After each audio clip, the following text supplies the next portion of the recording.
तैयारी है, क्योंकि अब चुनाव आ गए हैं और पानीपत का भी आज जो है नॉमिनेशन का लास्ट डे है। आप भी लगातार मीटिंग्स कर रहे हैं कि अपडेट्स ले रहे हैं डीसी से और सभी अधिकारियों से। जी, जहाँ तक 7 नगर निगमों का प्रश्न है, उनके वोटिंग 2 मार्च को होनी है।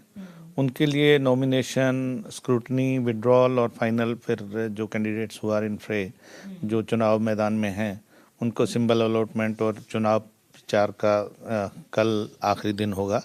2 दिन अभी प्रचार की और तय सीमा है।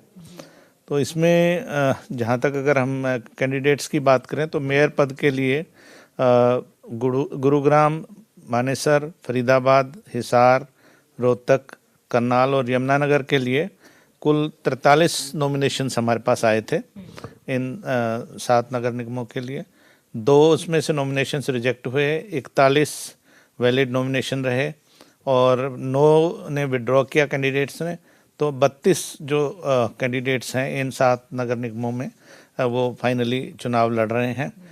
मानेसर के लिए 4 हैं, गुरुग्राम में सीधी फाइट है, 2 हैं, कांग्रेस और बीजेपी के कैंडिडेट्स हैं। फरीदाबाद में 6 कैंडिडेट हैं और हिसार में 7 कैंडिडेट हैं, रोहतक में 5 कैंडिडेट हैं, करनाल में 4 और यमुनानगर में भी 4। और इसी प्रकार जो अम्बाला और सोनीपत केवल मेयर के जो उपचुनाव वहाँ पर होने हैं, वहाँ पर अभी अम्बाला बाई इलेक्शन में सीधी मेयर के चुनाव के लिए सीधा कंटेस्ट है, 2 कैंडिडेट वहाँ मैदान में हैं और सोनीपत के लिए 5 कैंडिडेट मैदान में हैं। तो वहाँ के लिए 7 दोनों को मिला के 7 कैंडिडेट हैं और 32 अगर बाकियों के नगर निगम के लगाएं तो महापौर का जो चुनाव के लिए अपनी किस्मत 39 लोग आजमा रहे हैं। सर, क्या कोई निर्विरोध चुनाव जीते हुए कैंडिडेट्स भी? नहीं, प्रेसिडेंट ऑफ म्यूनसिपल काउंसिल या म्यूनसिपल कमेटी या मेयर के लिए नहीं है, वार्ड मेंबर्स का है, जिनका जिक्र मैं आगे आपको करूंगा।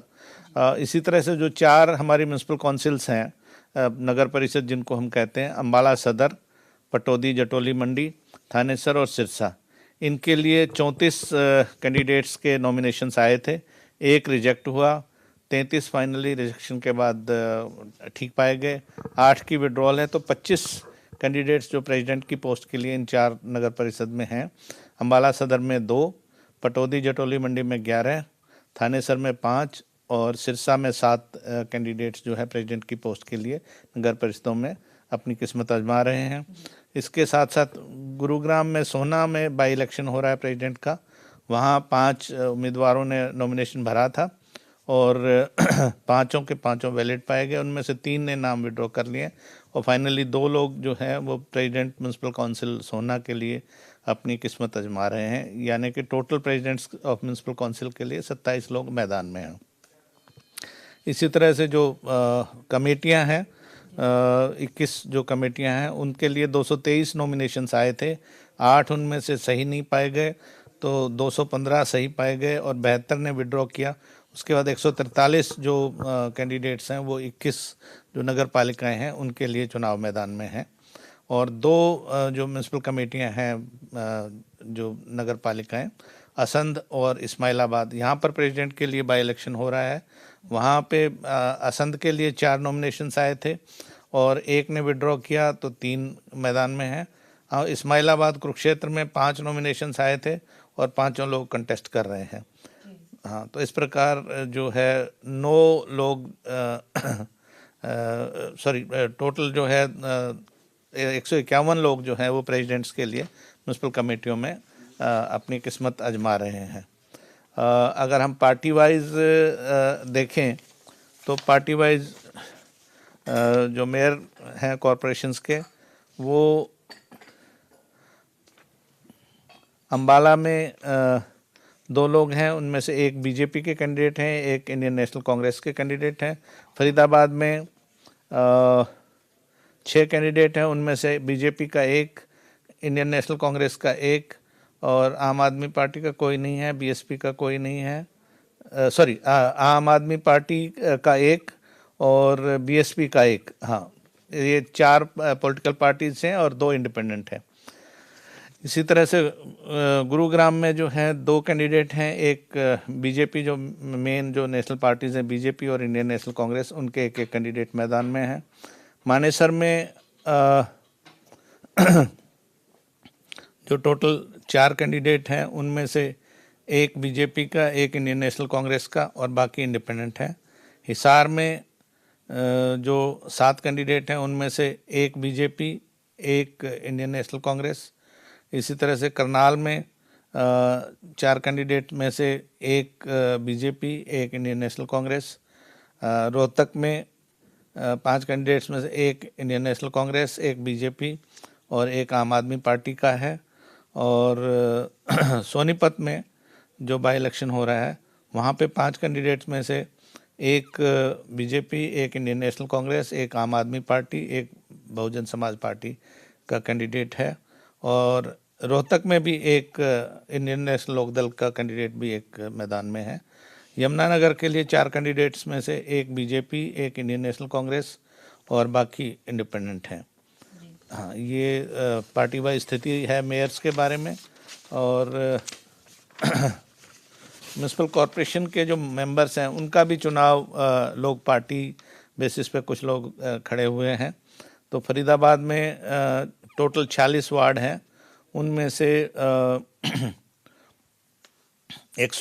221 कैंडिडेट चुनाव मैदान में वार्ड्स के लिए, जिसमें बीजेपी के सभी वार्डों में 40 हैं, इंडियन नेशनल कांग्रेस के 38 वार्डों से खड़े हुए हैं, आम आदमी पार्टी के 18 लोग खड़े हुए हैं 18 वार्डों से, बीएसपी के 6 हैं और आरआरपी है, एक रीजनल पार्टी है, और एक बीबीपी भी कोई रीजनल पार्टी है, एक लोक जनशक्ति पार्टी है। इनके भी एक कैंडिडेट चुनाव मैदान में है। इसी प्रकार गुरुग्राम में 36 वार्ड हैं, 165 कैंडिडेट मैदान में हैं और इसमें से बीजेपी के सभी 36 के 36 वार्ड्स में हैं। आईएनसी के 27 लोग खड़े हैं, 27 वार्डों को रिप्रेजेंट कर रहे हैं। आम आदमी पार्टी का एक वार्ड में कैंडिडेट है, बीएसपी का एक आदमी एक वार्ड के लिए कैंडिडेट है, जेजेपी का भी एक कैंडिडेट है और बाकी इंडिपेंडेंट हैं। तो एक फरीदाबाद में यूनानिमसली इलेक्टेड है वार्ड मेंबर। इसी तरह से गुरुग्राम में भी एक यूनानिमसली जो अनअपोज्ड इलेक्टेड है और करनाल में 2 अनअपोज्ड इलेक्टेड हुए हैं और यमुनानगर में भी एक अनअपोज्ड जो वार्ड मेंबर हैं वो इलेक्ट हुए हैं, यानी टोटल 5 अनअपोज्ड इलेक्टेड हैं। यमुनानगर में 22 वार्ड्स हैं जिसमें 27 कैंडिडेट्स टोटल हैं और उनमें से बीजेपी के सभी 22 वार्डों में कैंडिडेट्स हैं, इंडियन नेशनल कांग्रेस के 20 वार्ड्स में कैंडिडेट हैं, आम आदमी पार्टी के 3, बीएसपी का 1 और बाकी इंडिपेंडेंट हैं। तो इस प्रकार टोटल 186 वार्ड्स बनते हैं इन सभी जो 7 म्यूनसिपल कॉरपोरेशंस हैं और उनमें से 902 कैंडिडेट खड़े हुए हैं। अलग अलग पार्टियों की मैं आपको संख्या दे चुका हूँ। हाँ जी जी, तो इस तरह से सर यूनानिमसली इलेक्टेड भी कैंडिडेट्स आपने बताए और बाकी जो टोटल कैंडिडेट्स हैं उनके बारे में भी आपने बताया। कल प्रचार का भी आखिरी दिन है। जहां तक अगर चुनावों की बात करें तो सिक्योरिटी लेयर किस तरह से रहने वाला है ताकि किसी भी तरह की कोई अप्रिय स्थिति, अप्रिय घटना ना हो? इस बार बाकी सब तो इंतजाम पहले की तरह ही रहेंगे। इस बार हमने जिला प्रशासन को, विशेष तौर से जो पुलिस प्रशासन के लोग हैं, उनको ये हिदायतें दी थी कि पहले से इंटेलिजेंस पे काम करें कि जो लोग चुनाव में कोई गड़बड़ी फैलाने की जिनकी आशंका है उनके खिलाफ पहले से ही कार्रवाई हो ताकि उनको प्रिवेंटिव अरेस्ट वगैरह उनकी की जा सके, जिसमें बेल जंपर्स होते हैं या जो आर्म्स एक्ट वगैरह में जिनके खिलाफ पर्चे दर्ज हैं या पहले जो कोई अगर पैरोल पे आए हुए हैं वापस नहीं गए हैं, इस तरह के लोग हैं, या जो पिछले चुनाव में अगर कहीं पे कोई किसी ने दंगा फसाद किया हो तो उनके खिलाफ पहले से कार्रवाई करने की बात है। उसके अलावा जो 107, 151 सीआरपीसी की जो कार्रवाई होती है, जो जिनसे शांति भंग होने का अंदेशा है, वो कार्रवाई पहले से करने के लिए ऑलरेडी हिदायतें दी हुई हैं। हर एक पोलिंग बूथ पर एक हरियाणा पुलिस का सिपाही रहेगा और 5 जो सिविल ऑफिशियल जो पोल को कंडक्ट कराएंगे। जो सेंसिटिव और हाइपर सेंसिटिव बूथ है वहाँ पर 1 या 2 अतिरिक्त पुलिस बल रहेगा और जहाँ तक पूरे कैंपस की बात है, जैसे एक मान लीजिए कैंपस में 5 या 6 बूथ हैं, तो वहाँ पर बाहर पुलिस अपना क्राउड कंट्रोल के लिए और किसी प्रकार की अनहोनी घटना को रोकने के लिए पुलिस पार्टी प्रेजेंट रहेगी। और बाकी अलग अलग सभी कॉरपोरेशंस में, कमेटियों में या काउंसिल्स में सेक्टर्स बनाए होते हैं, वहाँ पे मोबाइल पुलिस पेट्रोलिंग पार्टी रहेगी और नॉर्मल जो थाना की पुलिस है वो तो रहेगी ही रहेगी। इसी तरह से सेक्टर मजिस्ट्रेट भी डिफरेंट म्यूनसिपल कॉरपोरेशंस, काउंसिल्स और कमिटीज़ में रहेंगे जो मोबाइल रहेंगे। उनके साथ भी 3-4 पुलिसकर्मी और एक वीडियोग्राफर होता है, ताकि कहीं पर आवश्यकता पड़ने पे इंसिडेंट की वीडियोग्राफी भी की जा सके और क्राउड कंट्रोल की जा सके। उनके पास अतिरिक्त 2 ईवीएम्स भी तैयार शुदा होती है। कहीं पर ईवीएम रिप्लेस करने की नौबत आ जाए तो वो भी ईवीएम रिप्लेस करवा दी जाती है। सर, कितने सिक्योरिटी पर्सनल और कितने स्टाफ मेंबर जो हैं वो डिप्लॉयड रहने वाले हैं इस पूरे इलेक्शन में? इस पूरे हमारे जो इलेक्शन है इसमें लगभग 5,000 बूथ, पोलिंग बूथ इन्वॉल्व हैं। तो 5,000 के हिसाब से 25,000 तो हमारे सीधे सीधे जो पोल कर्मी डायरेक्ट ड्यूटी पे रहेंगे। उसके अलावा 10% रिजर्व होता है और जो ओवर सीइंग के लिए सुपरवाइजरी स्टाफ भी रहता है। तो तकरीबन 30,000 के करीब इसमें इलेक्शन का स्टाफ रहेगा और पुलिसकर्मी भी लगभग 10,000 के करीब पुलिसकर्मी इसमें सहायता करेंगे इसको शांतिपूर्वक करवाने के लिए। सर, अब तक क्या चुनावों को लेकर, क्योंकि कल कैंपेन का आखिरी दिन है और पानीपत को लेकर भी आज नॉमिनेशंस का आखिरी दिन है, क्या अब तक कोई इलेक्शन कमीशन के पास कंप्लेंट्स किसी भी कैंडिडेट को लेकर या किसी भी तरह की कुछ पहुंची हैं? नहीं, छोटी मोटी कंप्लेंट्स हमारे पास आती रहती हैं कि model code of conduct violation की। तो उसके लिए हम तुरंत जो संबंधित जिला उपायुक्त है और जो हमारी तरफ से इलेक्शन ऑब्जर्वर्स हैं उनको हम भेज देते हैं, ताकि वो उस शिकायत का मौके पर निपटान करें। सिरसा ज़िले में शिकायत आई थी कि वहाँ पर मॉडल कोड ऑफ कंडक्ट के बावजूद भी म्यूनसिपल काउंसिल में कुछ नई स्ट्रीट लाइट्स लगाई जा रही थी। तो जो संबंधित एक्शन है उसके विरुद्ध कार्रवाई करने के लिए हमने डीसी को लिख दिया है। और छोटी घटनाएं हैं कि कहीं मंदिर के बाहर पोस्टर लगा दिया, तो वो पोस्टर तुरंत हटाने के लिए इस तरह की। और छोटी मोटी शिकायतें, कोई मेजर शिकायत कोई ऐसी कहीं पे झगड़ा होने की या कोई हिंसा की कोई ऐसी नहीं आई है।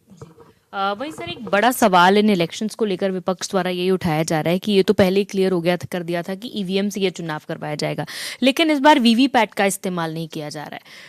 विधानसभा में भी वीवीपैट का इस्तेमाल किया गया था, तो अब वीवीपैट का इस्तेमाल क्यों नहीं किया जा रहा है? इसके पीछे का कारण क्या है? देखिए, हमारे पास जो ईवीएम्स हैं वो M2 टाइप ईवीएम्स हैं, जो कि पहले की टेक्नोलॉजी है। उस समय उसमें वीवीपैट का प्रावधान नहीं होता था। जो इलेक्शन कमीशन ऑफ इंडिया के पास जो मशीनें होती हैं वो M3 टाइप ये लेटेस्ट वर्जन है, जिसके साथ वीवीपैट कंपैटिबल है। तो हमारे पास जो इलेक्शन कमीशन के पास, क्योंकि विधानसभा और लोकसभा के चुनाव M3 टाइप ईवीएम से होते हैं, तो इलेक्शन कमीशन ऑफ इंडिया हमें इजाज़त नहीं देता M3 टाइप मशीन्स यूज़ करने के लिए। तो M2 टाइप की वीवीपैट से कंपेटिबिलिटी नहीं है, तो इसलिए इसमें वीवीपैट नहीं होगा। लेकिन डरने की कोई बात नहीं है। जो वोट जो रिकॉर्डेड है, जिसके अगेंस्ट वोट करेगा कोई भी मतदाता, वो उसी के अगेंस्ट रिकॉर्ड होगी। और हमने इसके बारे में पूरी तरह से आश्वस्त कर लिया है। और 2 दिन पहले राजनीतिक दलों के साथ भी बैठक थी हमारी, उसमें भी सबको आश्वस्त करवा दिया गया है। उनको ईवीएम का डेमोन्स्ट्रेशन भी दिया गया है कि इसमें किसी प्रकार की कोई चूक होने की संभावना नहीं है।